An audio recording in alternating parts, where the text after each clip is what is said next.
త్రయోదశి కూడా వచ్చినది.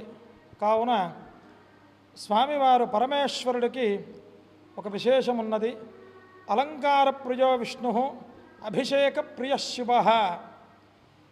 ఆ పరమేశ్వరుడు అభిషేక ప్రియుడు కనుక చక్కగా ఎవరైతే ఈ కార్తీక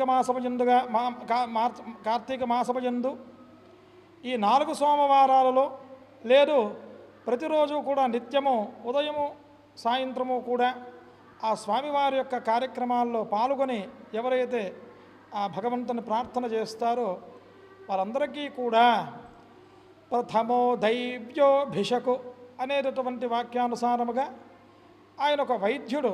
అలాగే శివ అంటే మంగళప్రదుడు. శంకరో రీతి శంకర అన్నిటినీ కూడా అనారోగ్య సమస్యల్ని పోగొట్టేవాడు, సర్వాపమృత్యు దోషాన్ని పోగొట్టేవాడు, మంగళప్రదాన్ని ఇచ్చేటటువంటి ఆ పరమేశ్వరుడు వచ్చిన ప్రతి ఒక్కరు భక్తులందరికీ కూడా ఆయురారోగ్య అష్టైశ్వర్యాలన్నీ కూడా ప్రసాదించాలని, అట్లాగే సార్ చెప్పిన ప్రకారముగా 4వ సోమవారము 17వ తేదీ ఆ రోజు విశేషంగా నంది ప్రదోషము, నందీశ్వరుడికి విశేషమైనటువంటి త్రయోదశి కనుక ప్రతి ఒక్కరూ కూడా చక్కగా ఇదే విధముగానే ఈ యొక్క అభిషేక కార్యక్రమాల్లో పాల్గొని శ్రీ కాశీ విశాలాక్షి విశ్వేశ్వరు నందీశ్వరుడు యొక్క అనుగ్రహాన్ని అందరూ కూడా పొందవలసిందిగా కోరుతూ ఓం నమః శివాయ. హర హర నమ పార్వతీపతదే. హర హర